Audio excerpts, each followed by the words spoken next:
তো চলুন আজ একটা টাইম মেশিনে করে একটু অতীতে ঘুরে আসা যাক। একেবারে ১৯৯১ সালে।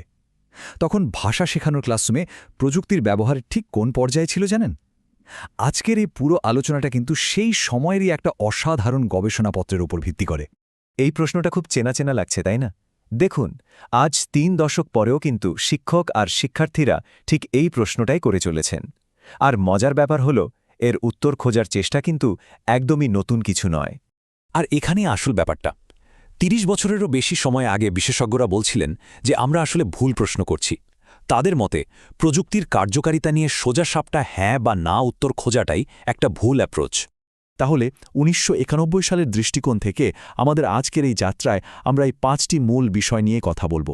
চলুন শুরু করা যাক। আচ্ছা, চলুন তাহলে একটু গভীরে গিয়ে দেখি কেন ১৯৯১ সালের গবেষকরা মনে করতেন যে প্রযুক্তির কার্যকারিতা নিয়ে একটা সহজ হ্যাঁ বা না উত্তর দেওয়া প্রায় অসম্ভব। গবেষকরা তখন একটা দারুণ কথা বলেছিলেন। কম্পিউটার দিয়ে পড়াশোনা আর কম্পিউটার ছাড়া পড়াশোনা, এই দুটো তুলনা করা কি ঠিক? এটা তো অনেকটা বই নিয়ে পড়া আর বই ছাড়া পড়ার মধ্যে তুলনা করার মতো হয়ে গেল। আসল জিনিসটা তো কম্পিউটার না, আসল হলো এই মাধ্যমটাকে আমরা কিভাবে ব্যবহার করছি, তাই তো?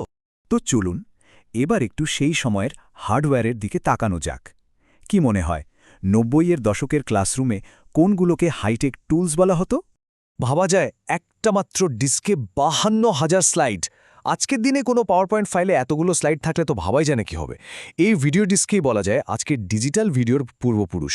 আর সে সময়ের জন্য এর ক্ষমতা ছিল একদম অবিশ্বাস্য। মানে এক মুহূর্তে যে কোনো ভিডিও বা ছবিতে চলে যাওয়া যেত। প্রথম দিকে ডিজিটাল সাউন্ডের সম্ভাবনা ছিল প্রচুর, কিন্তু সমস্যাও ছিল। তখনকার দিনে মাত্র কয়েক মিনিটের অডিও রেকর্ড করতে যে পরিমাণ মেমোরি লাগত, তা দিয়ে হয়তো আজকের একটা হাই কোয়ালিটি ছবিও রাখা যেত না। কিন্তু এই প্রযুক্তি কিন্তু আজকের স্পটিফাই বা পডকাস্টের আদিপুরুষ। এটা ছিল ক্লাসরুমে পুরো বিশ্বকে নিয়ে আসার একটা অসাধারণ উপায়। স্কলারের মাধ্যমে শিক্ষার্থীরা সারা দুনিয়ার অথেন্টিক ভিডিও দেখতে পেত। এখন অথেন্টিক মানে হলো এগুলো কিন্তু ক্লাসের জন্য বানানো কোনো শিক্ষামূলক ভিডিও ছিল না, বরং সরাসরি বিদেশি নিউজ চ্যানেল বা টিভি শোয়ের আসল ক্লিপ ছিল। ফলে শিক্ষার্থীরা ভাষা আর সংস্কৃতি সম্পর্কে একেবারে বাস্তব একটা ধারণা পেত। এই স্লাইডটা কিন্তু তখনকার পরিস্থিতিটা খুব ভালোভাবে তুলে ধরছে। শিক্ষকরা ভিডিও ব্যবহারে বেশ স্বচ্ছন্দ ছিলেন, কারণ ওটা অনেকটা টিভির মতোই। কিন্তু কম্পিউটার, ওটা ছিল বেশ দামি, জটিল, আর প্রোগ্রামিংয়ের ভয় তো অনেকেই এর থেকে দূরে থাকতেন। চলুন এবার তাহলে দেখি এই টুলগুলো ভাষা শেখার যে মূল ৪টি দক্ষতা, সেখানে ঠিক কীভাবে প্রয়োগ করা হচ্ছিল। শিক্ষকরা প্রযুক্তির ব্যবহারকে একটা নির্দিষ্ট পথে চালনা করার জন্য এই ক্লাসিক ৪টি দক্ষতার কাঠামোটা ব্যবহার করতেন। মানে প্রত্যেকটা দক্ষতার জন্য প্রযুক্তিকে আলাদা আলাদা উপায়ে কাজে লাগানোর চেষ্টা করা হতো। কম্পিউটার কিন্তু পড়ার জন্য একদম পারফেক্ট একটা টুল ছিল।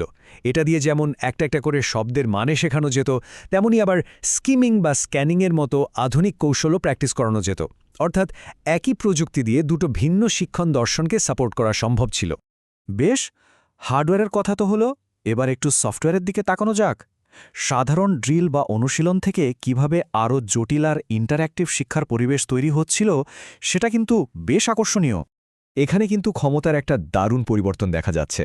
শিক্ষকরা শুধু সফটওয়্যারের ব্যবহারকারী থেকে ধীরে ধীরে নিজেদের পাঠ্যক্রমের স্রষ্টা হয়ে উঠছিলেন।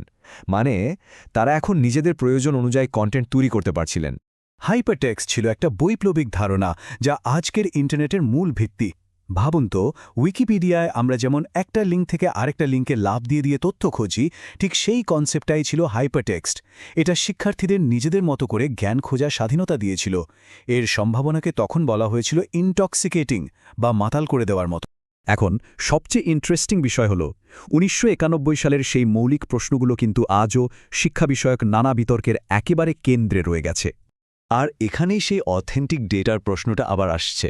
একদিকে ছিল ক্লাসের জন্য সহজ করে বানানো লেসন, আর অন্যদিকে ছিল বাস্তব জীবনের অসম্পাদিত জিনিসপত্র, যেমন ধরুন খবর বা বিজ্ঞাপন, যেগুলো তো আর ভাষা শেখানোর জন্য তৈরি করা হয়নি।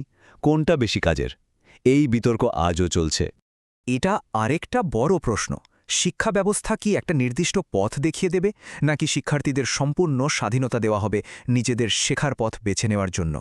এই কাঠামো বনাম স্বাধীনতার বিতর্ক কিন্তু আজও শিক্ষা প্রযুক্তির জগতে একটা বিরাট আলোচনার বিষয়। তো আমাদের আজকের আলোচনায় শেষ করার আগে এই প্রশ্নটা কিন্তু থেকে যায়, দেখুন ৩০ বছরেরও বেশি সময় পেরিয়ে গেছে, প্রযুক্তি কত এগিয়েছে, ভিডিও ডিস্কের জায়গায় এখন ইন্টারনেট। কিন্তু শিক্ষার যে মূল প্রশ্নগুলো সেগুলো কি খুব একটা বদলেছে? হয়তো এটাই আমাদের বারবার মনে করিয়ে দেয় যে প্রযুক্তি আসলে একটা মাধ্যম মাত্র। আসল চ্যালেঞ্জটা কিন্তু লুকিয়ে আছে শিক্ষাদানের পদ্ধতির গভীর